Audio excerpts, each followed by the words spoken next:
This is Inspirational Women, a weekly series shining the spotlight on female trailblazers making a true difference in our community. Once again, here is Kate Daniels. I think most of us can acknowledge that electronic devices can usurp more of our precious time in life than we'd really like. It's potentially even greater for this generation growing up where these devices are so present.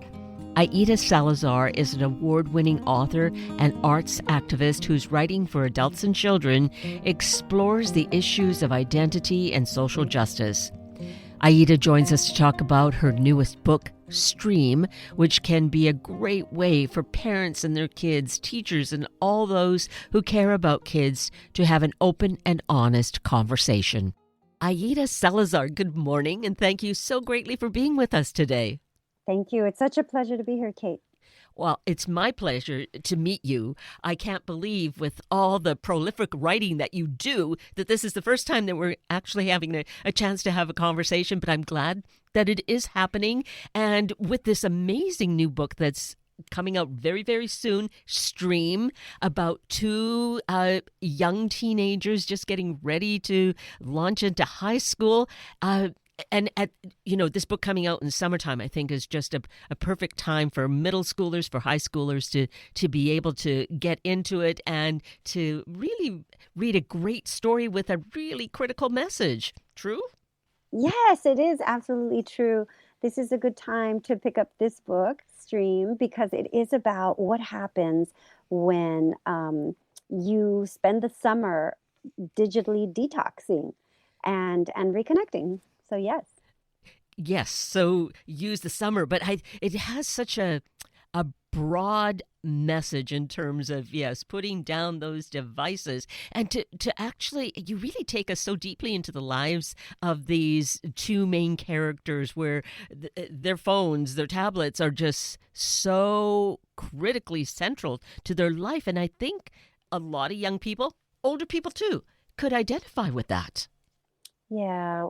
I really wanted to begin to look into the interior of both of these characters, Celi and Elio, who have this, like so many of us, a deep connection to our devices, whatever they may be, whether they're computers or telephones or tablets. Our screen usage and our device use has really gone up in the past, I'd say, 10 years, and especially since the pandemic, when that was really our only way of connecting. But I really wanted to go inside the minds of what young people are experiencing and the kind of some, like I would say, borderline addiction that we have with these devices. But I wanted to do it in a way that was compassionate, a way that understood who they are as people and what drives us. What is the underlying theme or reason why we are connected so deeply to these devices. And when you mention that there is an addictive quality to it, I'm not sure if a young person really does understand it, but I don't want to underestimate their awareness and knowledge. But certainly as this older adult, I understand the signs of the addiction and how they resisted giving up the devices. It was just so much of who they were.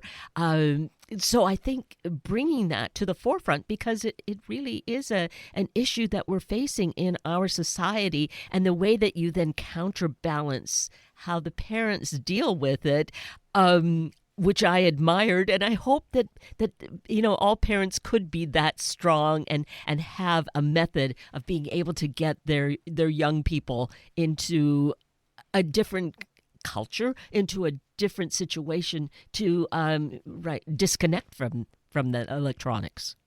Yeah.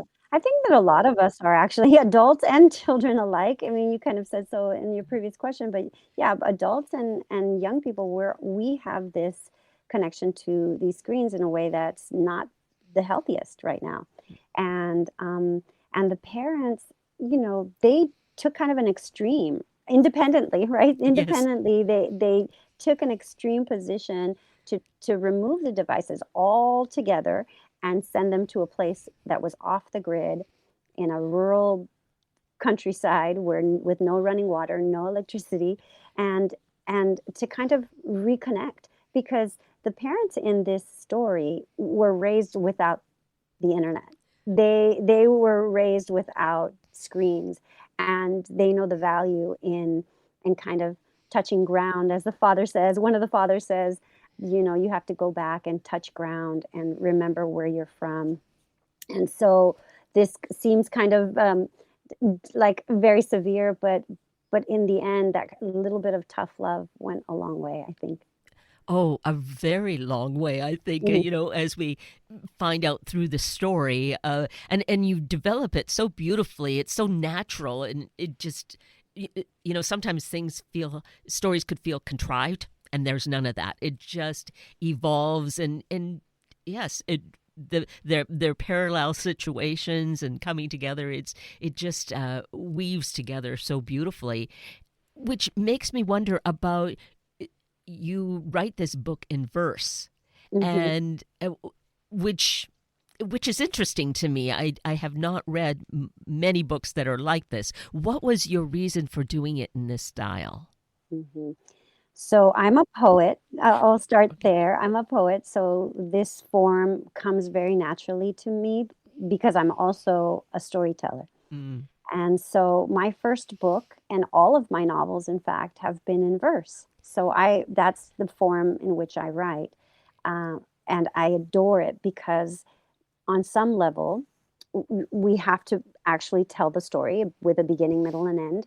And then at the same time, we have this opportunity through the poetry to create a lyricism, to Mm. create figures, to create metaphors that really deepen the meaning of what we're reading. And it also gives us space and time to kind of contemplate what the interiority of some of these characters, um, and what they might be feeling. And so poetry kind of gives us all of these beautiful opportunities to deepen it. And that's that we have less real estate to tell the story. So it really becomes about economy, about getting the most meaning, the most beauty, and the most uh, communication out of very few words. And so I love that challenge. And this particular book came differently, because my previous books are all written in one voice. And Oh. this book is written in two voices. And because I had written Celi, the one of the main characters, in her own standalone novel, In the Moon Within, and Elio in his own standalone novel, In Ultraviolet, it was easy. I knew who they were. I know what their voices sounded like. Elio's very poppy, he would, and very colorful, pop, pop, pop, pop, pop, and he's got lots of like lingo. And Sally has a little bit of that because she's still a teen, but she's very lyrical, and everything is glittery and sweet and flowy. And so playing these two very distinct voices off of each other was so much fun and a challenge, but it was I think in the end a successful experiment to bring them together. Well, just knowing them through this book, it felt so genuine that I Mm. really appreciated who they were, and and and the transformation then that does go on. So to that point, is this an area of Mexico that you are familiar with? Do you have roots there yourself? Yes, I was born in Mexico in a place called Jalpa, Zacatecas. It's southern Zacatecas.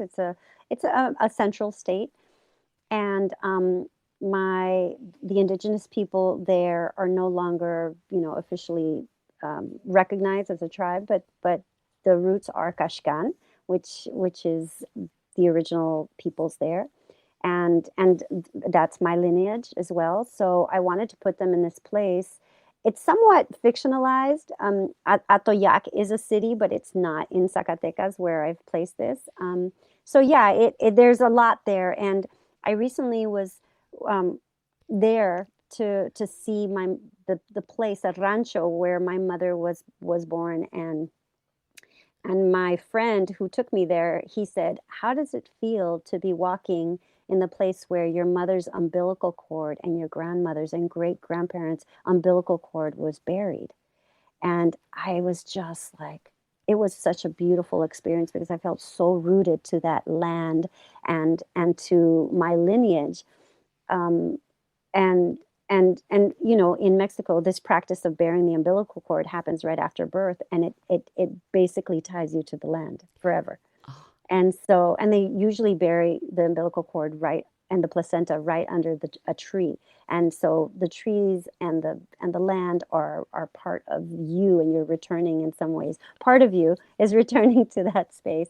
And so I really wanted to play off of um, that experience in some ways without specifically saying that. And so Sally returns to that place where her family ancestry is from, and I wanted to connect that because it's very powerful. It changed my life to have that experience. And I know that like when my kids are when we're in the redwoods or we're taking a walk in nature or whatever, they're different people.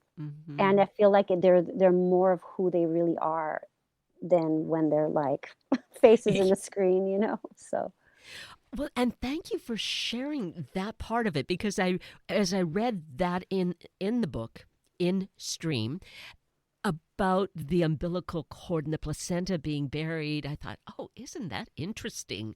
mm, Not the thinking was probably real, but in your sharing your experience, it just makes it so significant and impactful as to, and you said it changed your life. I can see how then there is that connection with the land, that we are more respectful of life when we see that kind of integration and connection.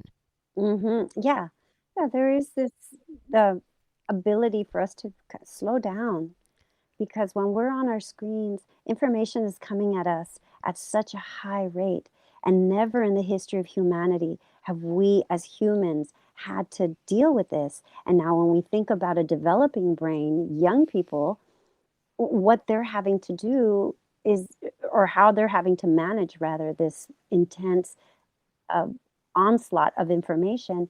It's super challenging. It's super challenging. And so my hope is that in the reconnection and in the finding of oneself through nature, um, they're able to gain deeper meaning, but also just kind of reposition their lives and put value and priority into making those that kind of experience happen more often than being on a screen. Yes. And realize being able to have that balance, right? Yes, it's good to have these devices. They do help, but Hmm. they should not be our whole reason for being or consume our whole life so that they become more real than life. I think as Sally was saying about having to connect with her friend on the phone. We don't talk, we text. Well, no, isn't our natural method of communicating speaking to each other? Yes.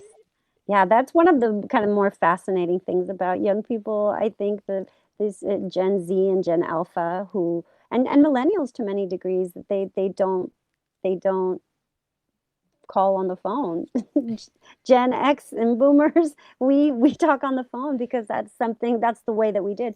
Um, but also, not only don't they talk on the phone, there's less interaction between one another, like physical in real life. And often you will see a group of kids hanging out and they're all together, but they're staring at their phones. So Yes.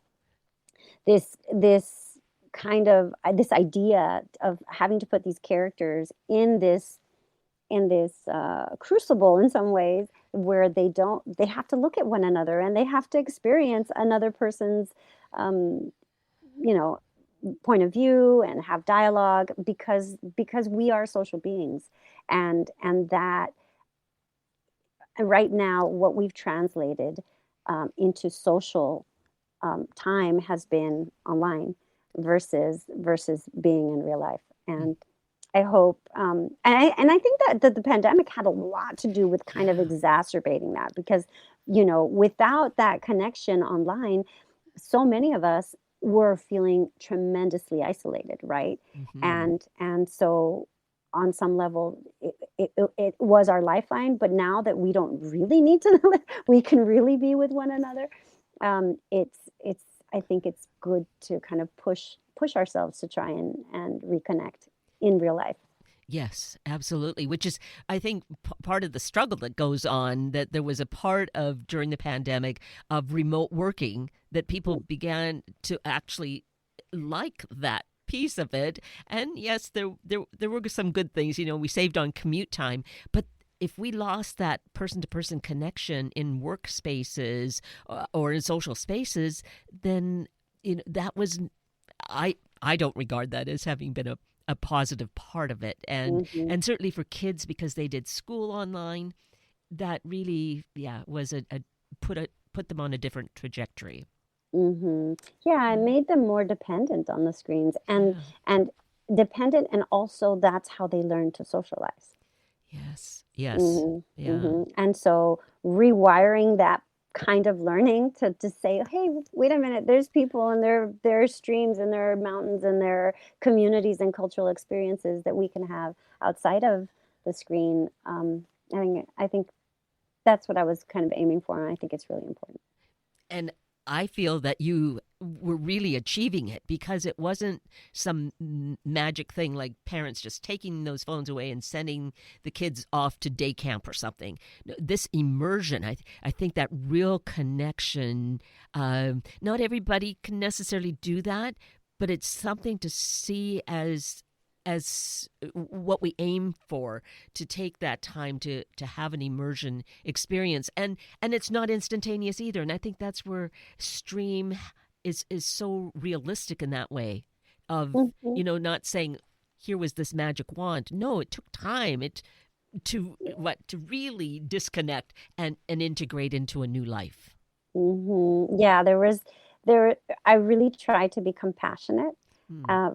of the young people, right? Because on the surface, this could seem like, this is a very preachy book, but I tried for it not to be, Yeah. but to kind of like really unfold naturally what these characters are feeling step by step in a way that was authentic and that Hmm. wasn't trying to, sugarcoat that, oh, this is going to be the magic wand, but just kind of let them decide, like, oh, this is the magic wand for myself, even even if I didn't agree with my parents, and parents um, are ruining my summer, they, without my device, and I'm like, my whole life is is crumbling in on itself without a device.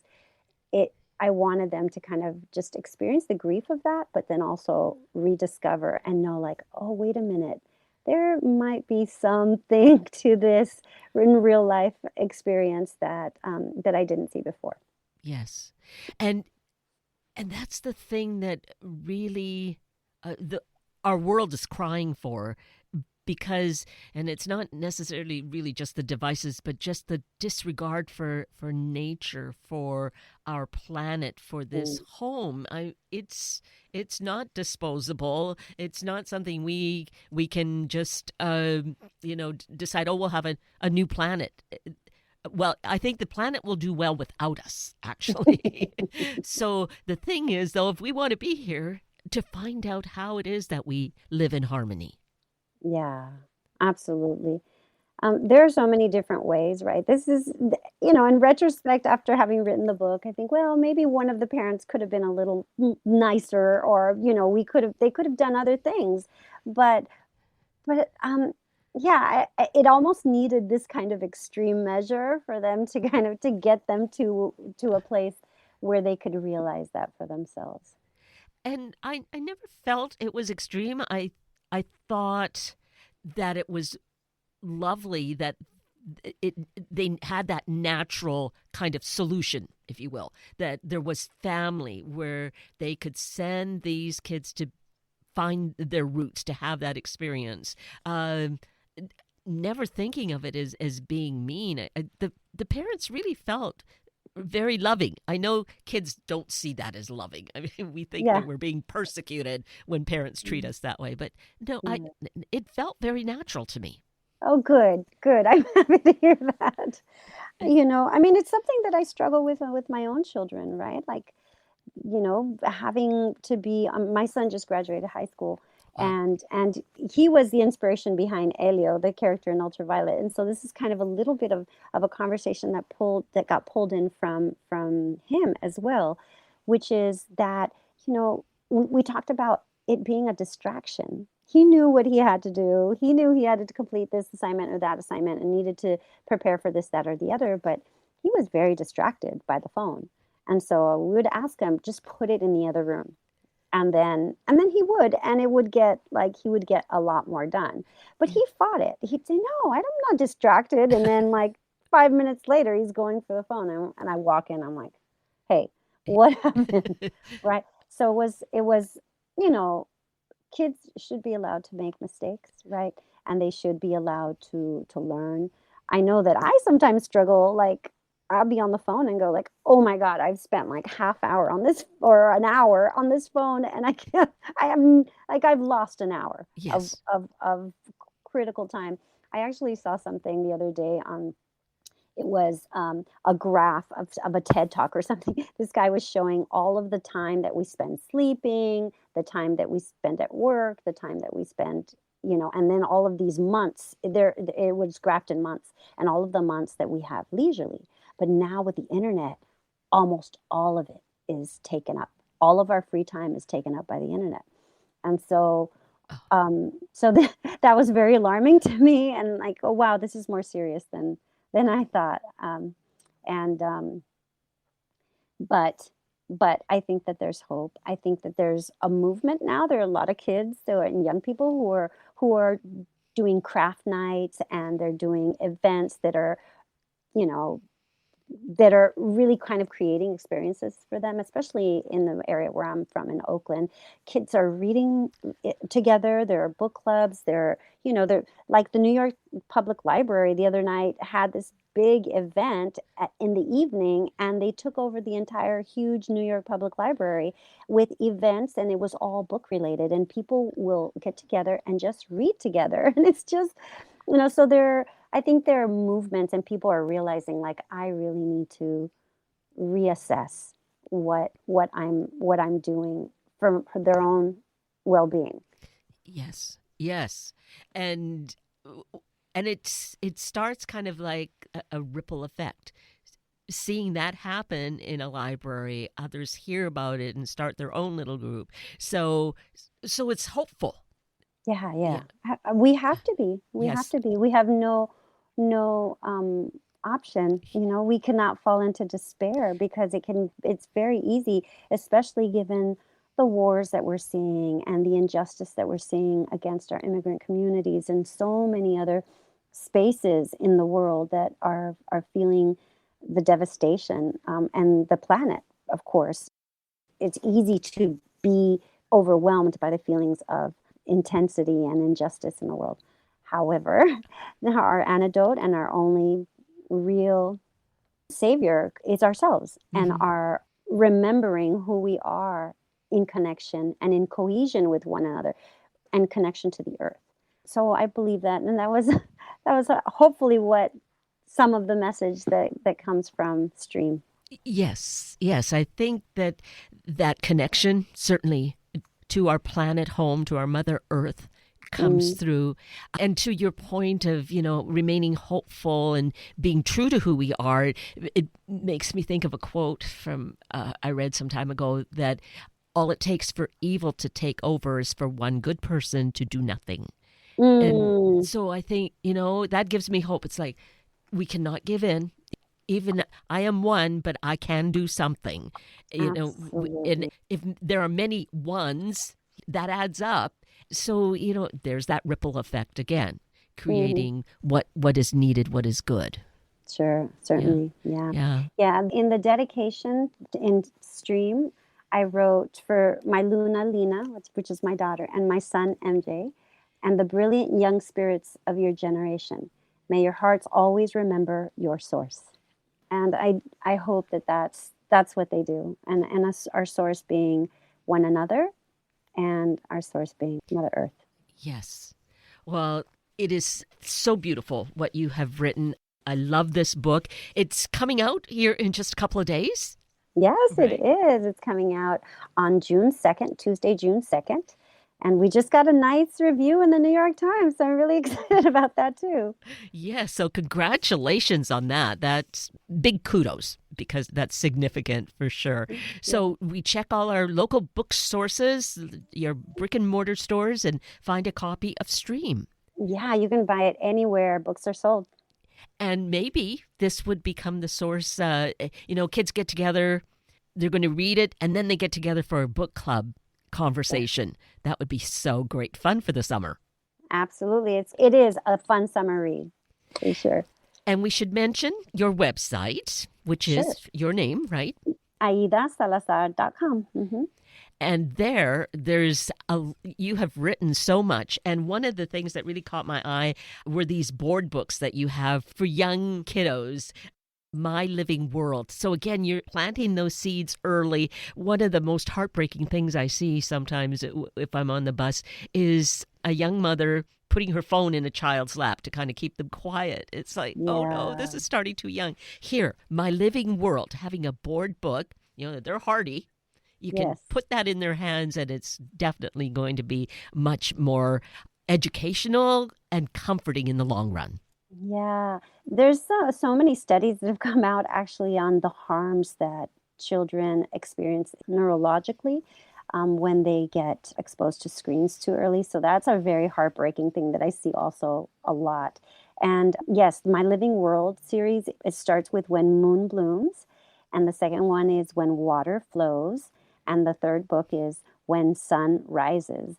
And those three books show children how, from a Mexican indigenous perspective, my family and our traditions, we viewed the elements, right? The moon and water, and how water is a blessing, and how the sun, it has its different seasons, and the moon has its phases. And so each book is about a caretaker and a child experiencing these very natural phenomenons and kind of uncovering what each phase of the moon means and the kinds of things that we should be grateful about water. And then the third one is like how we move to the rhythm of the seasons. And so they're very lovely, and the idea is to kind of allow children to look around, to see and be mindful of the earth that they're inhabiting and the celestial bodies in the sky, and how they can be a good steward to the earth. What a gift for a child to be exposed to this, and it's really planting great seeds for their good life going forward. Yeah, that's my hope. It's a gift, an offering, I would say, my offering to young people, for them to kind of remember that about ourselves, and because it's getting lost, and I think to our detriment. Mm-hmm. And so if we can come back and touch ground and reassess and remember that we belong to the land and this universe, and I think we're going to be better off in the future. Yes, absolutely. Well, you are a gift, Aida Salazar, to have this passion and be able to express it to especially this younger generation.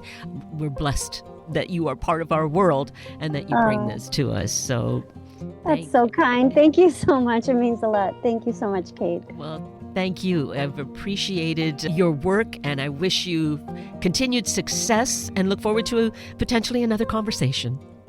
Absolutely. Thank you.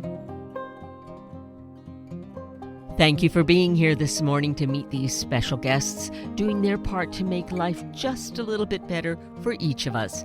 Please check this station's website for the podcasts for more information about these guests, and please share the stories with your family and friends. I'm Kate Daniels. If you'd like to connect with me, simply send me an email, katedaniels@hubbardradio.com. And I leave you with this thought: I am only one, but I am one. I cannot do everything, but I can do something. And I will not let what I cannot do interfere with what I can do. Thank you for listening to Inspirational Women. Tune in every Sunday morning at this time to hear about those truly empowering the Northwest community, all for the greater good. Sunday Morning Magazine and Inspirational Women are a public service of Hubbard Radio Seattle.